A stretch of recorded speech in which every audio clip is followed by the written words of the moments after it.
Okay, guys, this video is taken from Think Mysterious, so big shout out to them. Let's start the video. एक समय ऐसा था जब dinosaur धरती पे Yeah. राज किया करते थे। वे उसी धरती पे चले जिस पे हम आज चलते हैं। उन्होंने भी इसी धरती का पानी पिया और इसी धरती पे अपनी लड़ाई कितना क्रीपी होता होगा ना, इतने बड़े बड़े डायनासोर जब झगड़ते होंगे या लड़ते होंगे। भाई साहब सोचो, अगर तुम उस जनरेशन में चल जाओ एंड तुम्हारे सामने फाइट हो रहा है इस डायनासोर का, तुम क्या करोगे? मुझे कमेंट में ज़रूर बताना। Let's go. लड़ी। लेकिन इन जानवरों भाई ने एक ऐसा दिन देखा जिसके बारे में सोच के ही हम इंसानों के रोंगटे खड़े हो जाएं। धरती के इतिहास में बीते सबसे खौफनाक घंटे। ये कहानी है उस दिन की जब धरती के सबसे विशाल दानव ताश के पत्तों की तरह ढह गए। ये है डायनासोर का धरती पे आखिरी दिन। Last day of dinosaurs, let's go. मजा आने वाला है यार, जानने को मिलेगा कुछ।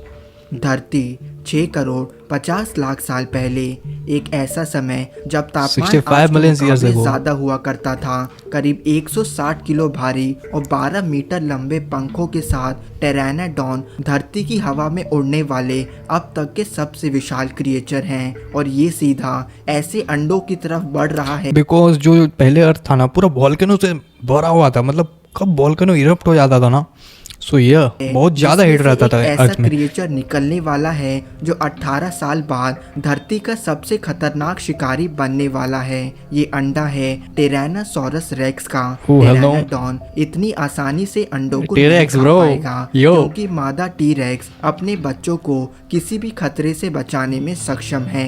लेकिन उस दिन इस अंडों को बचाने का कोई फायदा नहीं, क्योंकि अंतरिक्ष से एक ऐसा महाप्रलय आने वाला है जिससे बचना पूरी डायनासोर प्रजाति के लिए नामुमकिन हो। क्या महाप्रलय? मतलब मुझे भी नहीं समझ में आया ये वाला भाषा, तो थोड़ा सा अगर नॉर्मल बोल देते भाई तुम।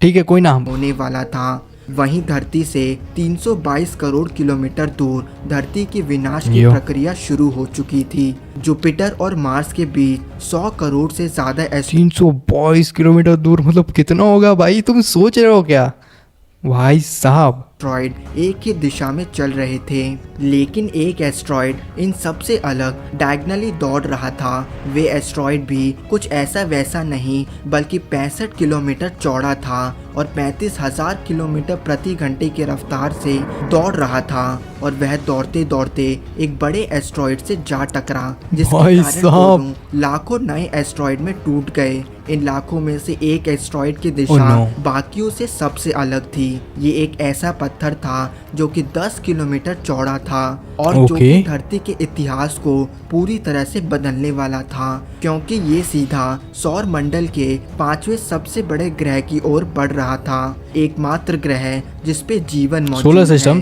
जी हाँ दोस्तों, वे एस्ट्रॉइड सीधा पृथ्वी की ओर बढ़ रहा था। वहीं धरती पे 2 टीरेक्स ने मिलकर एक ट्रायासेराटोपस को अपना शिकार बना लिया है। यह मांस दोनों टीरेक्स को हफ्ते तक खाना पहुंचा सकता है। Bro, it's so creepy not भाई। कोई खून लगा हुआ भाई उसके मुंह में भाई। लेट्स गो भाई, तुम देख रहे हो क्या कैसे मारा है? ये गिर गया, मर गया, एंड ये लोग दोनों ने उसको खाया है। भाई साहब क्या होता होगा ना उस टाइम, मुझे तो नहीं जाना भाई। शायद इन टीरेक्स के पास इतना समय नहीं था, क्योंकि इन्हें अंदाजा नहीं था कि मौत अंतरिक्ष से सीधा इनकी ओर बढ़ रही थी। वहीं 4 लाख किलोमीटर ऊपर धरती को बचाने की आखिरी उम्मीद मौजूद है। चांद ने धरती को कई ऐसे प्रलय से बचाया है जिसका प्रमाण हम साफ रूप से चंद्रमा की सतह पे देख सकते हैं। धरती की ओर बढ़ने वाले तुम देख सकते हो कि मून में बहुत ज्यादा, मतलब प्लेन नहीं है सरफेस मून का, है ना, रफ सरफेस है।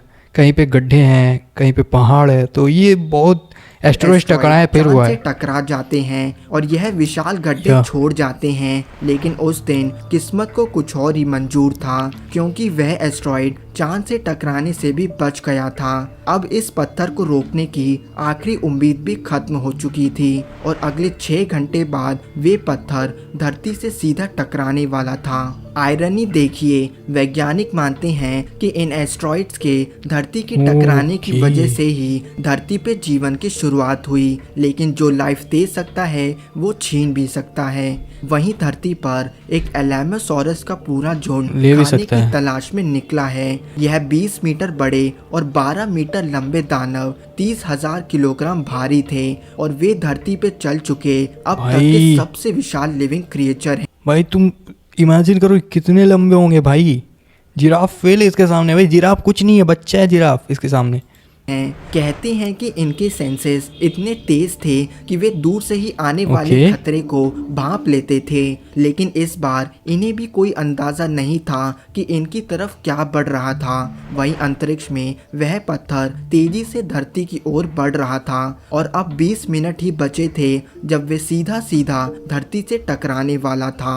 वे एस्ट्रॉयड करीब 65,000 किलोमीटर प्रति घंटे की रफ्तार Oh से no। दौड़ रहा था, लेकिन वे जैसे ही धरती के पास पहुंचा, धरती के ग्रेविटेशनल पुल ने उस पत्थर की रफ्तार को 65,000 से बढ़ाकर 72,000 किलोमीटर प्रति घंटा कर दी थी। जैसे ही एस्ट्रॉइड ने धरती की एटमॉस्फेयर में प्रवेश लिया, फ्रिक्शन भाई स्पीड बढ़ जाएगा है ना।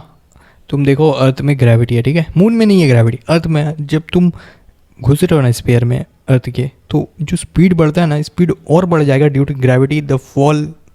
भाई मैं साइंस क्यों जा रहा हूँ, अरे नॉर्मल बोलता हूँ ना, इंग्लिश क्यों बोल रहा हूँ हिंदी में। तो स्पीड बढ़ जाता है, नॉर्मल में समझो स्पीड बढ़ जाता है भाई ग्रेविटी की वजह से। जितना स्पीड में जा रहा है 5 किलोमीटर के स्पीड से जा रहा है, तो तुम सोच लो वो 10 किलोमीटर हो जाएगा या उससे भी ज़्यादा।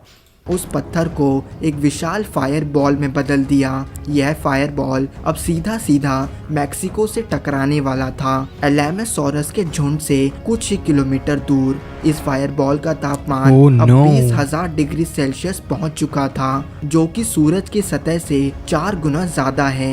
पलक झपकते ही वह विशाल जलता हुआ पत्थर धरती से टकरा बहुत गया। ज्यादा है भाई। बल्कि धरती से टकराने से 800 किलोमीटर पहले ही Oh no, उसकी रोशनी hell इतनी no, तेज bro। थी कि उन एलामेसोरस ने अपनी आंखों की रोशनी खो दी होगी। कहते हैं कि उस एस्ट्रॉइड का एक्सप्लोसिव फोर्स करीब 100 करोड़ मेगा टन था, जो कि नागासाकी और हिरोशिमा पे गिरे परमाणु बम को मिला के भाई। भी करोड़ों गुना ज्यादा शक्तिशाली था। अगर एस्ट्रॉइड समंदर में गिरा होता तो कुछ फोर्स पानी के द्वारा एब्जॉर्ब हो जाता। हिरोशिमा नागासाकी में जो बॉम्ब गिरा तो उससे भी ज़्यादा था, बट अभी जो हिरोशिमा नागासाकी में बॉम्ब गिरा था ना, अभी भी उसका इफेक्ट है वहाँ पे। हमेशा कोई भी अगर जन्म लेता है ना, कुछ तो डिफेक्ट निकलता ही है, या फिर उसका पैर नहीं है, हाथ नहीं है, या फिर कुछ भी मतलब नहीं है, कुछ तो डिफेक्ट निकलेगा ही। तो अभी भी बॉम्ब का है इफेक्ट वहाँ पे। सोचो कितना खतरनाक बॉम्ब था तब, कितने साल पहले हुआ है। वे सीधा सीधा धरती से जा टकरा। इस भिड़ंत ने धरती को अंदर तक झंझोर दिया और इम्पैक्ट साइड से 1000 किलोमीटर दूर तक का तापमान 300 डिग्री सेल्सियस पहुंच चुका था।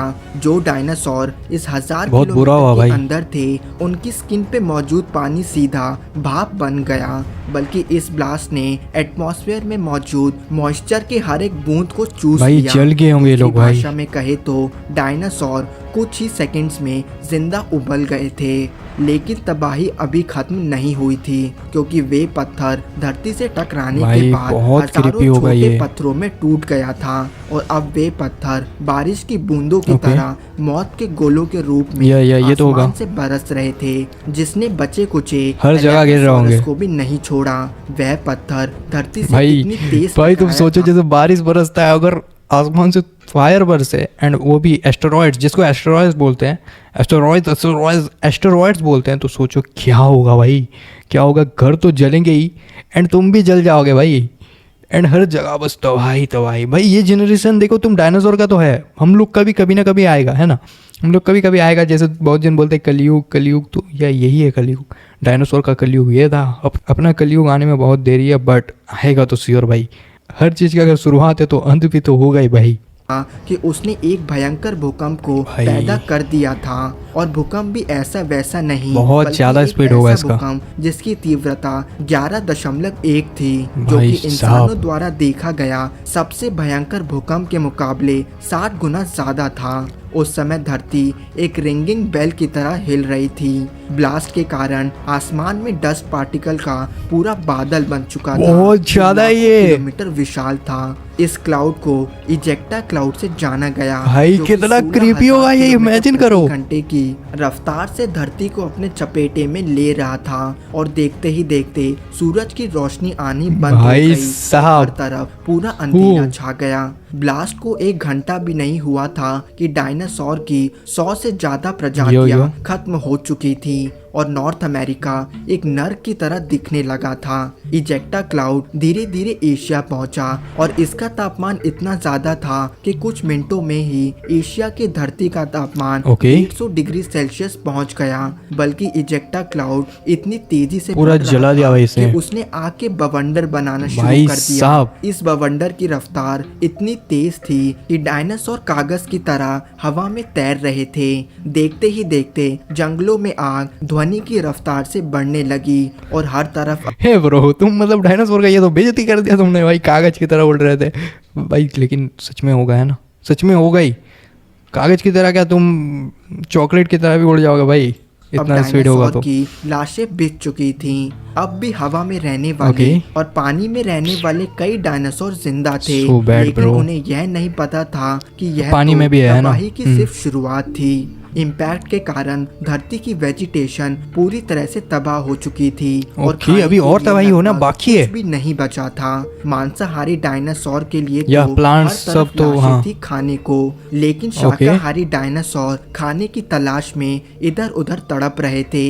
भटकते भटकते वे समंदर के किनारे पहुंचे जहां सब कुछ देखने में शांत था। लेकिन यह तो तूफान से पहले की शांति थी, क्योंकि ब्लास्ट ने समंदर की जमीन को अंदर से पूरी तरह से हिला दिया था, जिसके कारण सतह पे समंदर ने अपना सबसे भयंकर रूप ले लिया और कुछ ही सेकंड्स सुनामी आना में चाहिए, हाँ। 100 मीटर ऊंची लहरें मेगा सुनामी के रूप में उत्पन्न हो गईं। और जो डायनासोर खाने की उम्मीद से पहुंचे थे, उन्हें अपनी मौत का सामना करना भाई पड़ा। साहब। कहते हैं कि इसके बाद कितना ऐसी कुछ कई झेला है सैकड़ों इन्होंने सुनामी यार। आई और हर बार पहले से ज्यादा भयंकर, जिसने पानी में रहने वाले कई डायनासोर को खत्म कर दिया। इतना ही नहीं, ब्लास्ट से उत्पन्न सेस्मिक वेव्स ने भयंकर वोल्केनोस को भी जगा दिया। ऐसे ही जिसने डायनासोर का 10 अंत हुआ। पार्टिकल के साथ मिलके हवा को जहरीला बना दिया। हैरानी वाली ओह, बात थी कि इतना भाई, सब कुछ हर होने जगह के तो बाद भाई। भी कई डायनासोर जिंदा थे, लेकिन उनकी प्रजातियां लगभग खत्म हो चुकी थी। जिस प्रजाति ने धरती पे ओके। 16 करोड़ साल तक राज किया, वे देखते ही देखते कुछ दर्जन ही बचे थे और वे भी कुछ समय में खत्म हो गए और डायनासोर हमेशा के लिए धरती की जमीन में समा गए। विलुप्त हो गए उस दिन भाई। ने हमें यह सिखाया कि धरती पे असली राज सिर्फ प्रकृति का है। यस भाई, ये तो सही है भाई, प्रकृति का ही है धरती पर असली राज। आज तुम एकदम शांत है, ठीक है। नेचर, अगर नेचर गुस्सा हो गया ना भाई, नेचर कुछ भी कर सकता है। सुनामी भी ला सकता है, भूकंप भी ला सकता है, और भी बहुत कुछ कर सकता है। एसिड रेन सब कुछ कर सकता है भाई, नेचर के ऊपर है ये। सो नेचर से कभी पंगा मत लेना। एंड यस, तुमको कैसा लगा ये वीडियो मुझे कमेंट में ज़रूर बताना। एंड यस, मैं मिलता हूँ तुमसे एक और नए वीडियो में, तब तक के लिए बाय बाय, पीस आउट।